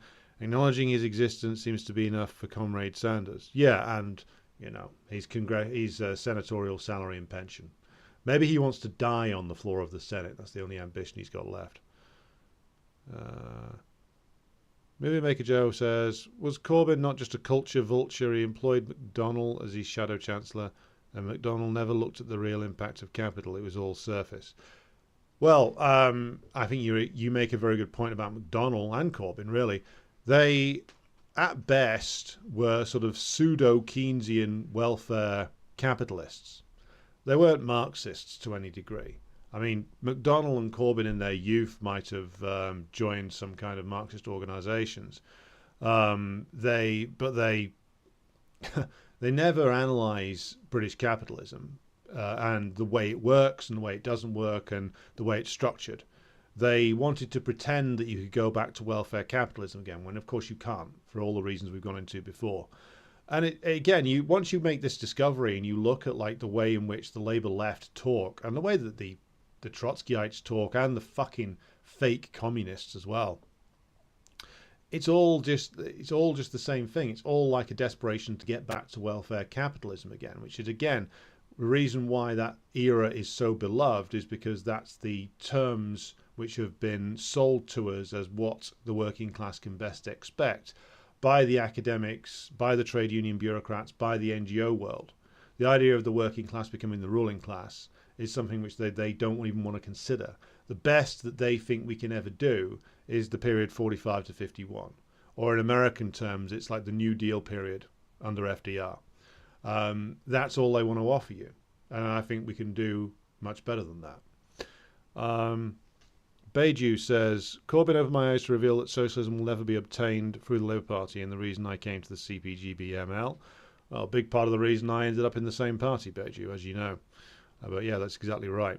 Tusker says, I'm behind the live, but the description about the UK left is exactly what happened to the US left. And now these PMCs have their claws dug in and won't shut up. Well, and my comrade Ben is exactly right in the next point when he says, yes, leave this layer behind. I think same in the United States. You can't have a movement with this layer attached to it. If this layer later on, when there's a strong proletarian movement in the United States or in Britain, wants to come on board, well, then they've got to come on board on the terms set by the proletariat, not their terms. If they want to be part of a revolutionary party, you have to adopt what I would call the proletarian point of view, the point of view of proletarian ideology, not petty bourgeois ideology. Because that's where things go wrong. When petty bourgeois ideology starts to creep into the leadership of a so-called communist party, things go very wrong at that point. But I will be revisiting that in the future. But yeah, this layer needs to be dumped. Easier said than done, I know, but it's a realization we have to embrace now. Tusker says, and they keep bringing up every single thing that has been tried before and failed instead of trying Marxist-Leninism. Yeah, they'll try anything. They'll even try going back to the ideas of Ferdinand Lassalle. I saw Jacobin say, well, time for a revival of Karl Kautsky. I mean, why don't you go full fucking hog? Why don't you say time for a revival of the later works of Plekhanov? You know, the part where he became a supporter of the Tsardom, you know, and World War One. Why don't we say, oh, let's revive the ideas of Antonio Labriola, the man who brought Marxism to Italy and also supported the brutal colonial war that the Italian state waged to occupy Libya? Yeah, let's bring back Ferdinand Lassalle. Let's go back to, you know, the ideas of the utopians even. You see all this like rinsing through all of the left press, as Tusker says, because they'll do anything. They'll investigate any idea whatsoever. You know, they'll probably even revisit the early years of Mussolini's syndicates in fascist Italy before they consider Marxist-Leninism. Because that's the thing that the ruling class hates the most, and these people don't really want to offend the ruling class.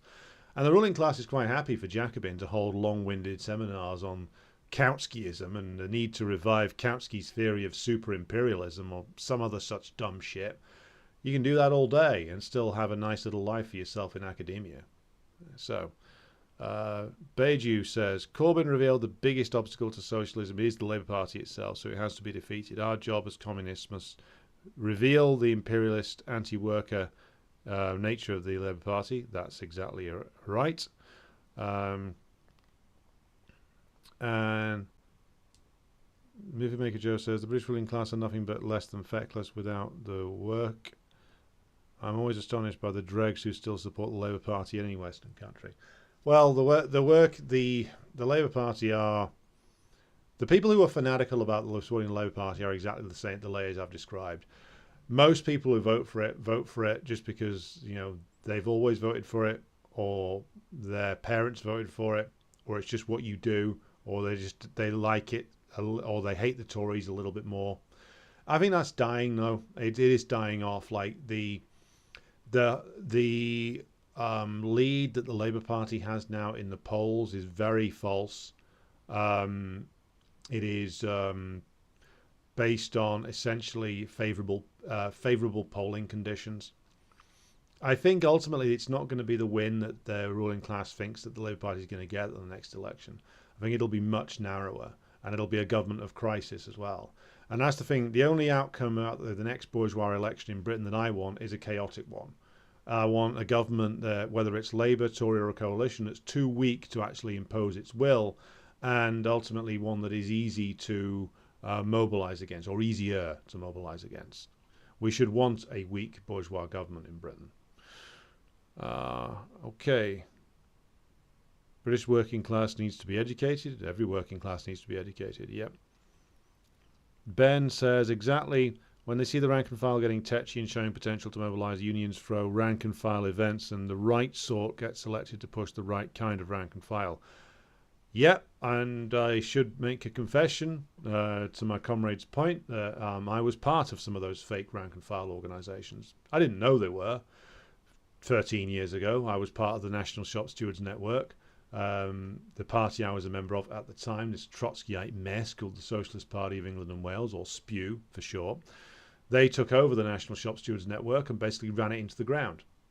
And now they hold like fake rank and file meetings at the TUC every year where they have like trade union leaders like Sharon Graham come on, who, by the way, has just overseen a recommitment to the tune of millions of pounds to Unite's continued affiliation to the Labour Party. And they'll come on and they'll say, oh, well, we need to get in there, show those Tories who's boss. We need to make sure that the Labour Party really takes us seriously. Well, why the fuck would they take you seriously when you've already signed the cheque and handed it over to them? It's all fake. And the left's role is to essentially act as, I believe the word that Gabriel Rockhill used to describe, the term that he used to describe the like Frankfurt School and the post-structuralists is radical recuperators. Well, that's what the left does. No matter what they call themselves, whether they call themselves the Communist Party of Britain or Trotskyites or the AWL, CIA, or whatever the fuck they call themselves, their job is ultimately to bring you back to the trade union bureaucracy and back to the Labour Party again. That's the game. And the quicker we realise this, and again, having been involved in this at the other end, I can say with some confidence that many of the people who are involved in this at the lower level, the higher level are probably quite cynical. The lower level think they're doing something radical. They're not. And the only way they're going to realize that they're not isn't through polite debate.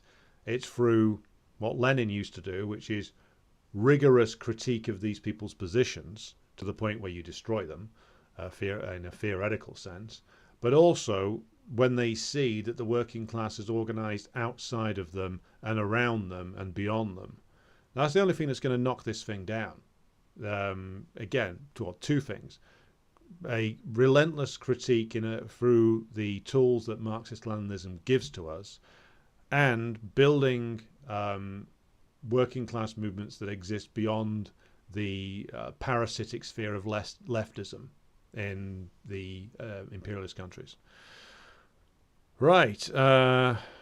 Peter says, pseudo-left infatuation with DEI, diversity, equity and inclusion, seeks to divide black workers from white workers, women workers from men workers, gay workers from straight workers. No wonder Starmer loves it. Of course. Very true. Only the CPGBML has the right line here in the UK. All else seems to me to be just feeble drivel for utopians. And Red Star Betty is entirely correct. Corbyn, this is from Ben, going against the ruling class means no council flat for his son. Sebastian, no VC deal for his other son, no NGO speaker deals, no book deals, and as Alex mentions, many possibilities for worse. Yeah. If you play ball, as Corbyn ultimately has done, then your son gets to be a landlord, which one of Corbyn's sons is, I believe. You get like on the NGO speaker circuit, or think of something like this. How did Corbyn's bullshit peace and justice project get funded? Where did the startup cash for that come from? Because it's got some employees, I think, anyway. Came from the trade union movement. The trade union movement and its hierarchy are incorporated into the management structure of the British state. And so when the British state wants to buy somebody off, they have a million different ways to do it. If you're a good, reliable trade union bureaucrat of the old school, they'll put you in the House of Lords. £300 a day expenses, ain't bad, you know? And there's my comrade Jason has done something on this for the Class Consciousness Project, where he talks about the way in which the old trade union leaders are rewarded. And they're rewarded by going on corporate boards, by going on NGOs. I mean, this is what half the sketches in the old Yes Minister program were based on. When the Sir Humphrey character is talking to the played by Nigel Hawthorne, is talking to the minister played by Paul Eddington and saying, well, how can we solve this union dispute? Well, let's put this trade union leader on half a dozen corporate boards and get him a knighthood. And that always works. These guys go very cheaply because it's a lifetime of security provided to you by the British state for you and your family. Corbyn's bullshit project got funded by the trade unions, probably at the instigation of somebody in the British state who gave the nod to it. And it's how half these fucking left organisations continue to exist as well.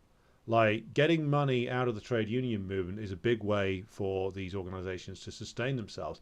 It's how the SWP still exists after going through about 3 or 4 rape scandals in the last decade and about 5 splits. How do they still exist? Is it just they've got a bunch of city bankers as members? Maybe.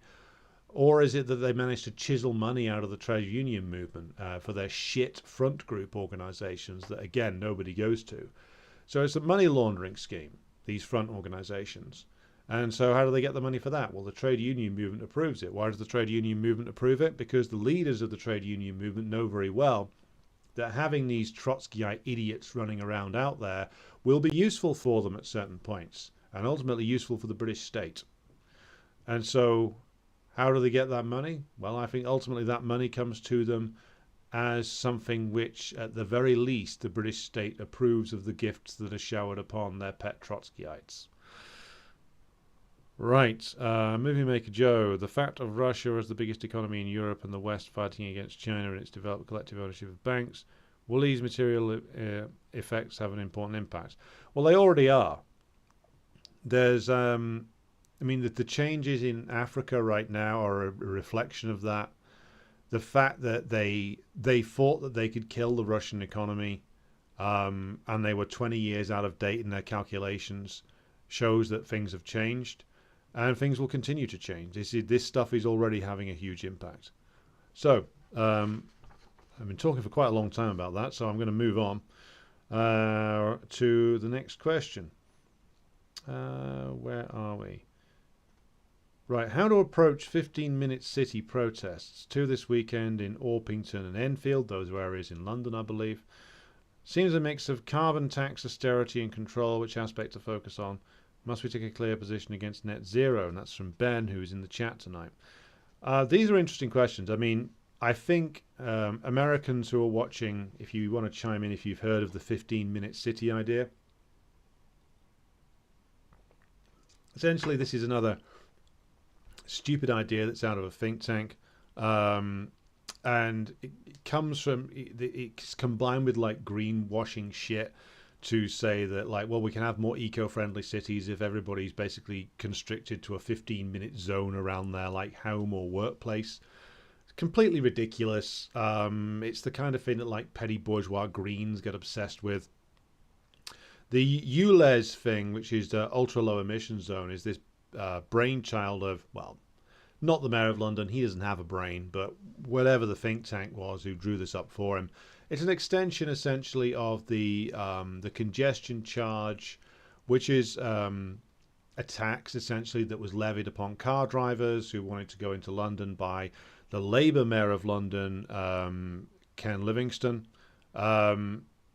And this was designed to fund public transport and discourage road transport. Didn't work if that was the objective, because the number of cars going into London, I think, either remained constant, and I think it's actually increased.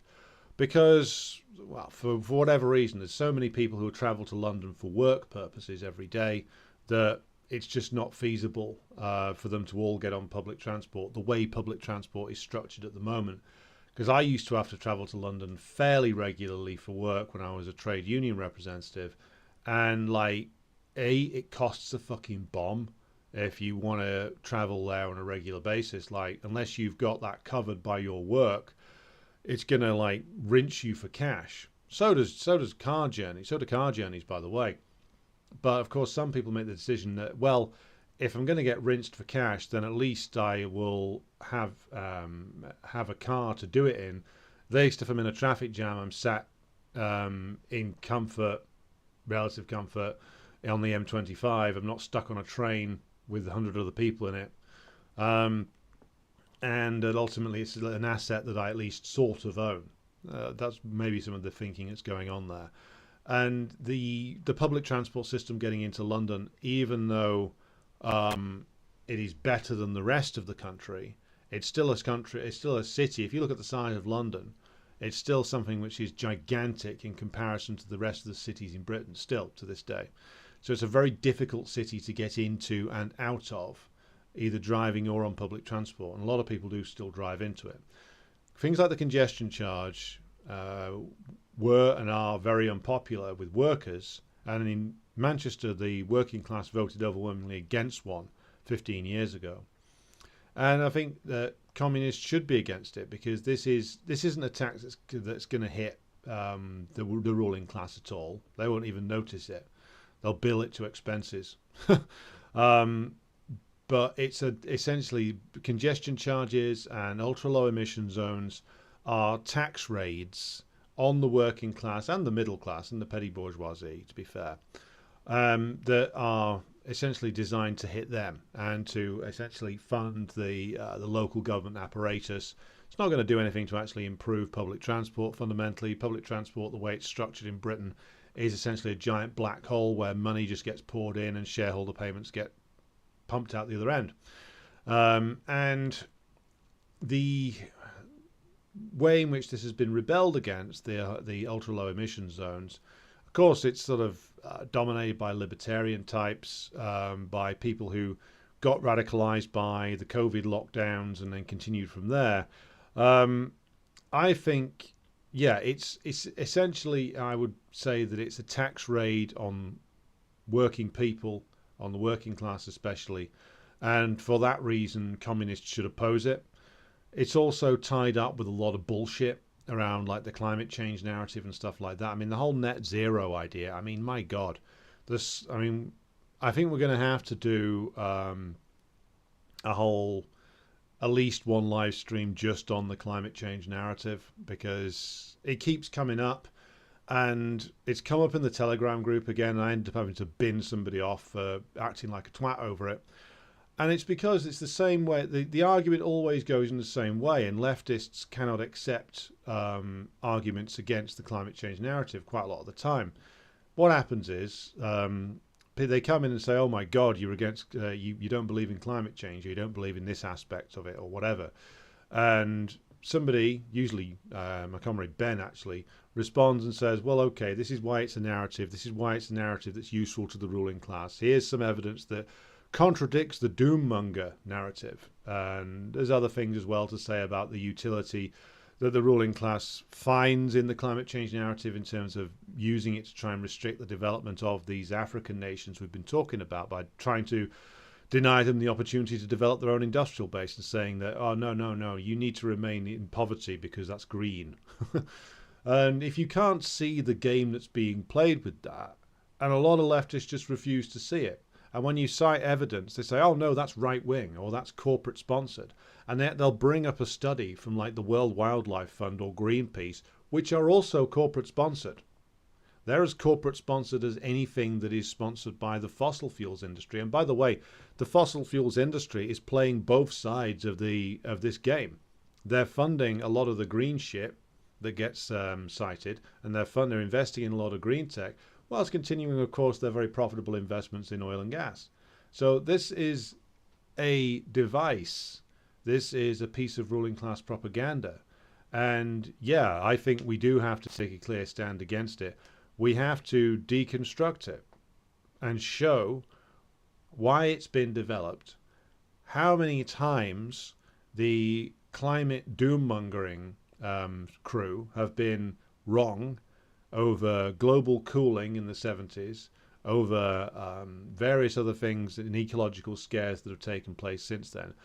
How this narrative actually distracts from and detracts from action over real environmental issues, because there are real issues that capitalism causes in terms of livability of the working class in their environments. So like having access to clean water, for instance, which a lot of areas in the United States now don't. Being clean air for in some areas of the world is an issue. Emissions from cars that actually cause asthmatic reactions are an issue in some areas of the world. Again, like having a livable and clean and positive environment to actually be the kind of place you'd want to live in. These are all issues which are quite genuine, that aren't getting addressed because, of course, again, we come back to, well, who are the foot soldiers for this, what is frankly a ruling class sponsored movement? Extinction Rebellion, Just Stop Oil, all these fucking morons running around screaming and gluing themselves to things. Well, this is the leftists in action here. Which, of course, it completely alienates the working class, who all hate this shit and think that these people are ridiculous. So, again, this is another case where the narrative has to be stripped down. We have to illustrate like where this has come from, what are the interests behind it, why all this shit like ULEZ and carbon taxes and all this other kind of stuff is just another like tax raid on workers by the ruling class. And all of this is corporate sponsored. So, and again, the charity industrial complex, what role do they play? Listen to the interview with a guy like Patrick Moore, not the dead astronomer, one of the guys who founded Greenpeace, who says, I mean, the guy's like an old-fashioned liberal, so he's anti-communist, but I think he is honest in what he says, where he says that he left Greenpeace because it basically just became a fundraising exercise. And they make money by going around and shaking down dumb rich people by claiming that you got to give money to us or the apocalypse is coming. And of course, the corporations know very well that they can, by greenwashing themselves, they can hide all the big ecological crimes that they do commit. So we've mentioned Nigeria on streams recently and the role they might be playing in a potential ECOWAS military intervention against the revolutionary government in Niger. Well, there are genuine ecological issues that come out of the oil industry, unlike the gas industry, because again, to go back to the underdevelopment of Africa, these places are easier to, shall we say, environmentally destroy because, of course, the proletariat is in such a weak position. And, of course, environmental destruction costs them very little in these places. So that's why they leave all the uranium mines to poison the environment in a place like Niger. Why they pollute all the coastlines of Nigeria with its sort of off runs from the chemicals that are used in oil extraction. And so, again, genuine issues that don't get talked about because of the impact of the NGO industrial complex, greenwashing, the climate change narrative, and all the propaganda that goes along with it. So, yeah, a clear stand on this does need to be taken, and a clear Marxist-Leninist understanding of what has been done here and why, and how the climate change narrative needs to be taken away from real environmental issues and understood properly. That needs to be done, because if we don't do it, then the reactionaries will, because they can flip the script on this anytime they like, get a bunch of new experts, present some of the evidence that's been suppressed and left out of the headlines, change the narrative on doom mongering, say we're reinvigorating the economy and we've got rid of all those ghastly communists who are preaching Malthusianism. And if the communists aren't out there doing that deconstruction and that critique and bringing that understanding to the working class and the petty bourgeoisie in the British case, then you'll end up with reactionaries doing it for their own benefit, for the benefit of the ruling class. So again, this is a dangerous thing to be on the wrong side of. Right. Sneak says, Friends of the Earth was an anti-nuclear front for oil execs. Interesting observation. Certainly seems to be an observation with a great deal of validity to it. Rob says, 15-minute cities seem like the latest fad for those employed in the NGO circuit. I can't see it having much impact in the real world, as that would, I expect, require serious capital investment. Yeah, I think that 15-minute cities is busy work for NGO men, basically. Right. So, next thing on the agenda here. Let's pick something out. Right. So. Right. I know many on the left see an equivalence between what they call Western and Eastern imperialism. I have seen a lot of this coming out of the Fora badged as socialist in relation to the coup in Niger, saying basically a plague on all your houses and warning that trading Western imperialism for Eastern ones will not help the working class of the Sahel and Africa more broadly. I wonder how you might deal with this perspective, Sammy. Right, we've kind of answered a lot of this already.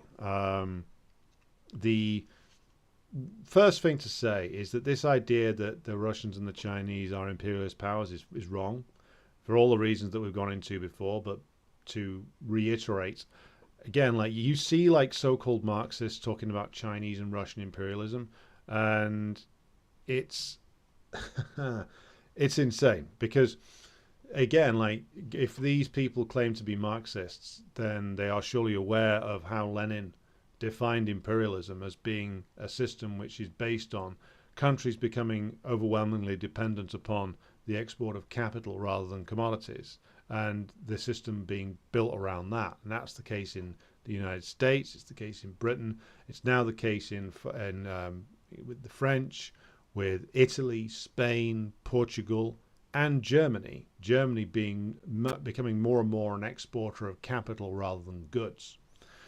And you look at Russia, which is overwhelmingly an exporter of commodities, particularly oil and gas. You look at China, which is an overwhelmingly an exporter of commodities. You look at the economic relationship which both of them have with, let's go back to the African nations again, and you can see that it is one that is, yeah, it's based on trade. The Chinese want to get resources that they don't have available to them in their domestic environment from the business that they're doing with the African nations. Does trade mean that you're being imperialist? No. Imperialism is all of based on the export of capital and the importing of ultra cheap resources, often, as we've already been discussing, the deliberate impoverishment and the keeping of whole nations in a state of impoverishment is all part of the imperialist system, and that's not what the Russians and the Chinese are doing in places like the African nations. So this idea that they are swapping Western, British and American imperialism for Russian and Chinese imperialism is a joke, because under the Leninist understanding, which is the accurate understanding of imperialism, Russia and China aren't imperialist countries. So first of all, that's wrong. Second of all, the Trotskyites fundamentally misunderstand what British and American imperialism is doing. And they think that it's just a matter of military intervention or direct rule of a country. They will never go into the way in which imperialism keeps up its domination. They will never explore to any great degree neo-colonialism or anything like that. Their understanding of this thing, the idea that the Nigerian working class can just strike out boldly and independently and not go through this period of national revolution. So the idea that the Nigerian junta, which is trying to establish, in the manner of the military governments in Guinea or Burkina Faso, trying to establish sovereignty, trying to build up the means of production in their countries. The idea that that's not a positive thing for the proletariat is ridiculous, and it all comes from this Trotskyite understanding or misunderstanding of imperialism and the interplay between the national question and the development of the proletariat. The national question in places like Burkina Faso, Guinea, and other areas in Africa is not fully played out yet. These places need to go through a period of a renewed national revolution to actually push the national liberation struggle further. Now, of course, you go back and you read Mao in the 50s, just after they've won the revolutionary struggle against Chiang Kai-shek and the Kuomintang, then you can see that what he's talking about there is, of course, waging the struggle for national liberation, the democratic struggle against the comprador elements and, of course, the direct domination of Western imperialism and, of course, prior to that, Japanese imperialism. And this is the period through which the Burkinabes, the Malians, the Guineans, the Nigerians are going through at the moment. And they need to go through that struggle. And yes, I think it will have to go then into a socialist struggle as well. But this national liberation element needs to be fought. And the Trotskyites have never taken that seriously. Some of them, there's more cynical of them, will occasionally claim that they want to defend the Cuban Revolution, or they'll play with the imagery of Che Guevara, who would have been disgusted by them, by the way. But they've never been serious about backing national liberation. They always take this ultra-left approach which says, well, it's no different to domination by the US imperialists because there's still a ruling class there, there's still a bourgeoisie there, which of course goes back to the fact that they have denounced every single revolution that happened after 1917. And bear in mind, Trotsky only got on board with the one in Russia in 1917 at the last minute. And so, because they don't take the national liberation seriously, they don't understand imperialism, and they have a false view of the nature of modern-day China and modern-day Russia, they come to this bullshit position. So, we should counter it by giving a proper understanding of imperialism, by providing people with a proper understanding of the national liberation phase of struggle, which is what the nations we've already talked about tonight are going through at the moment, this renewed national liberation struggle, and why that's a tremendously important phase in the revolutionary process. And you can't just go scream revolution now and just keep screaming it every time something develops that you don't like, or that you think that the proletariat can just jump to an immediate seizure of power, which, by the way, wasn't what happened in Russia.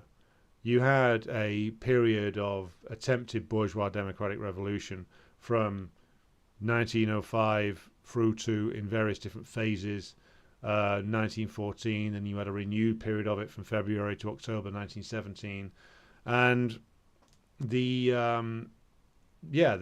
that played itself out in Russia over a period of time, and it played itself out in China to a degree as well, and it has to play itself out fully in all of these countries, and it will go into a struggle for socialism at some point. But the national liberation struggle in these countries hasn't played itself out fully yet. And again, the Trotskyites don't understand that. So we need to explain these processes to workers who are seeking answers about all of this, because if they look for the Trotskyites' answer, they're only going to be misled, terribly misled. So we have been going now for a couple of hours, and it's hitting the midnight hour here in Britain. So what I'm going to do is I'm going to break this down into, I'm going to take another going to have to take another day to do the rest of these questions, which will have to be someday in the next week, because we've talked for a long time and answered about 4 of them. So I will find another day in the schedule to do more of this.